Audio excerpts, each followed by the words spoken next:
late last year and is key to its economy. The Las Americas International Airport in Santo Domingo is gradually beginning to welcome travelers, but will operate at barely a third of its normal passenger traffic. Of the 45 to 50 daily flights that it regularly received before the COVID-19 pandemic, San Juan and Madrid.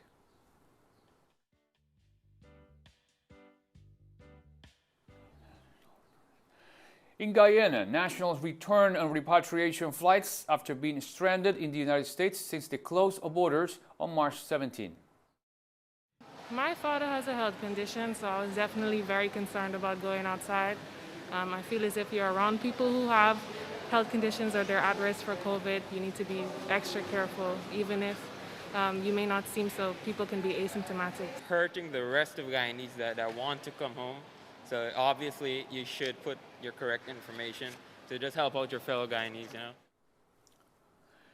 And we stay in Guyana, where the Caribbean Court of Justice will rule on July 8 whether or not it has jurisdiction to hear an appeal filed by members of Guyana's main opposition People's Progressive Party Civic in relation to a court of appeal regarding the disputed March 2nd regional and general elections in that country. Guyana's opposition leader Barra Jadillo and Irfan Ali, the People's Progressive Party civic presidential candidate, filed the appeal before the Caribbean Court for several reliefs, including an interpretation of the phrase "more votes are cast" in the Constitution of Guyana. The Court of Appeal, in its decision late last month, ordered that the words are to be interpreted as meaning of "more valid votes are cast." The court also ordered the decision be stayed for 3 days. The applicants who were added as respondents before the Court of Appeal claimed that the decision was wrong for many reasons, including that of the Court of Appeal did not have the jurisdiction to hear and determine the notice of motion.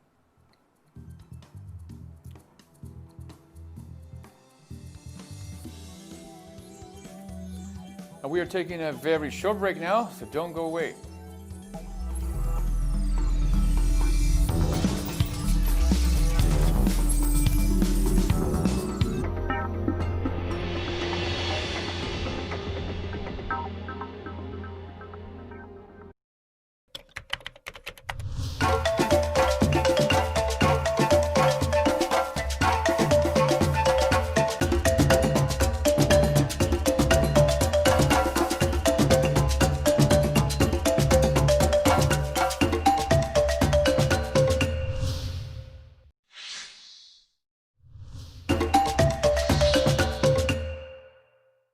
TeleSUR English presents a weekly program to discuss the political, economic and social issues affecting the Caribbean community. We'll challenge stereotypes and unpack the diversity of the region through the analysis of unique cultures, religions and art. We Caribbean. Wednesdays. Only on TeleSUR.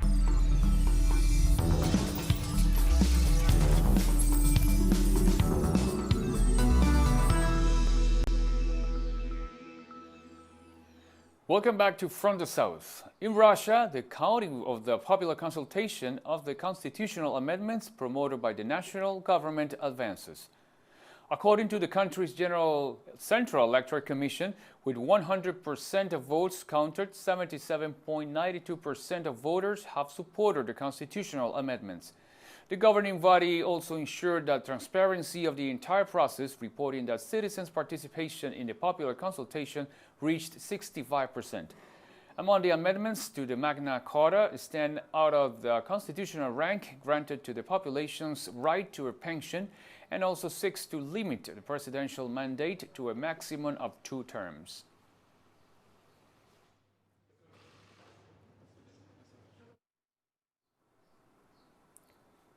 The European humanitarian rescue ship Ocean Viking is waiting for a safe port to disembark 180 rescue migrants, more than 100 of whom were rescued 1 week ago, according to its director of operations.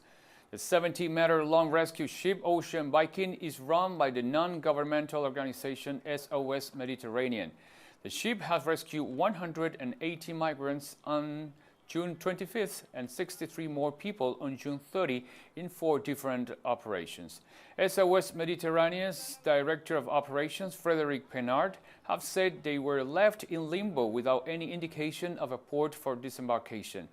Penard said SOS Mediterranean had sent 5 requests to Italian and Maltese maritime authorities for the port of disembarkation to be assigned, and responses had so far been negative.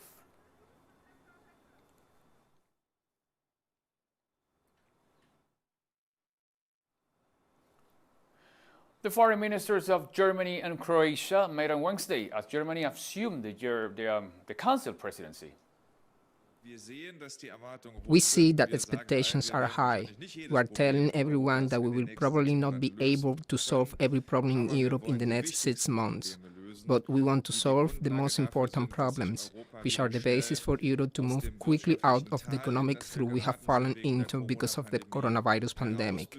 And that this is done in solidarity, that we leave no one behind, because we in Europe are dependent that we are all doing well. Pakistan International Airlines authorities said on Wednesday they expect the European Union to lift a ban imposed on the company's flights. The EU decision came after Pakistani authorities suspended the license of over 100 pilots. EU, as of yesterday, have informed us about their decision to suspend PI's permissions to fly into the EU member states. And initially that meant that we would not be allowed to actually operate into those territories and also not be allowed to overfly over those territories. However, there is a lot of back-channel diplomacy that has been going on since last night, and we were able to convince them that the overflying thing they have already revoked. And on the aspect of actually allowing us to operate into those countries, we have sought a special waiver for 3 days, and we expect that with the confidence building measures that PI is undertaking and the initiatives undertaken by the Foreign Office of Pakistan, we expect that the suspension would be revoked soon. Iranian authorities have stressed that the United States is in no legal or moral position to define examples of terrorism. Iranian cabinet spokesperson Ali Rabieh also stressed that the U.S. government has supported terrorist groups and regimes. Referring to the assassination of Iranian Major General Qasem Soleimani in Iraq, the spokesperson noted that it was a clear act of terrorism by the United States and rejected U.S. claims that Iran sponsors terrorism.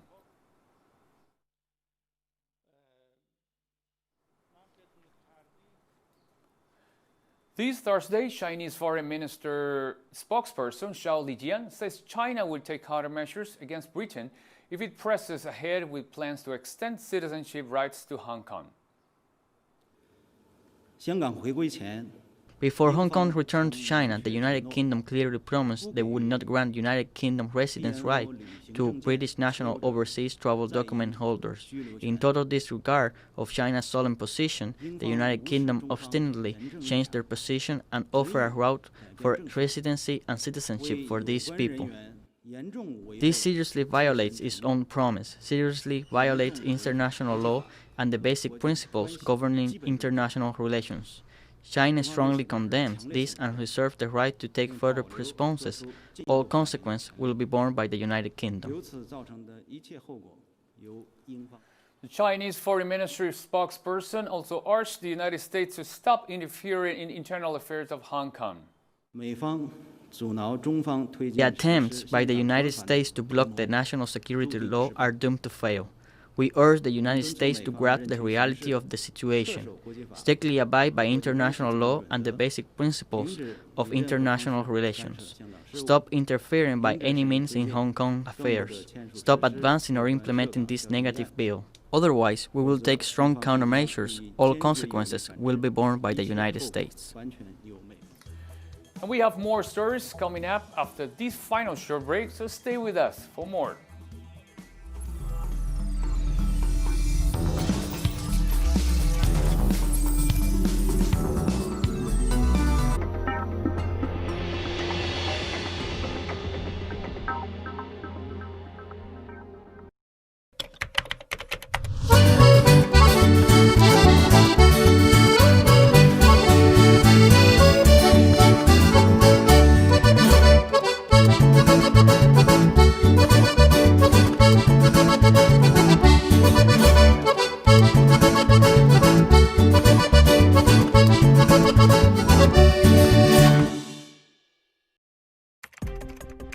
Follow our programming minute by minute. Our signal in audio format is now also available on our website. Get the latest updated facts and news emerging around the world from a Latin American reliable angle.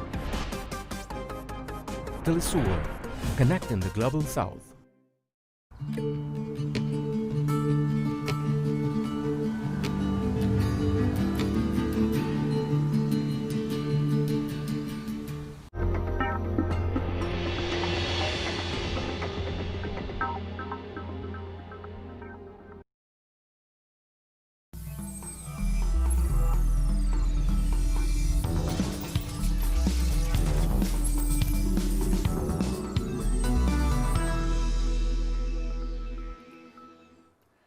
Welcome back to From the South.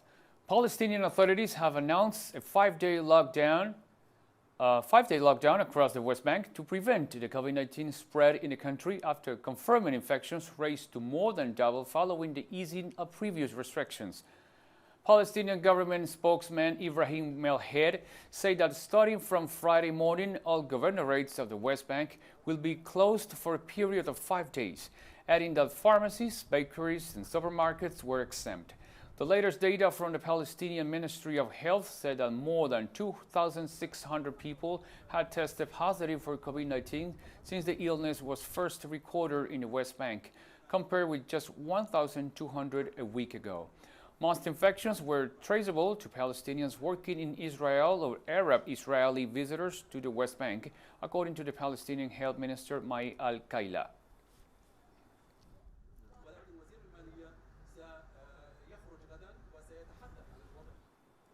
In Myanmar, the bodies of more than 100 miners have been pulled from the mud after a landslide in the north of the country, in one of the worst ever accidents to hit the perilous jade mining industry. Caused by the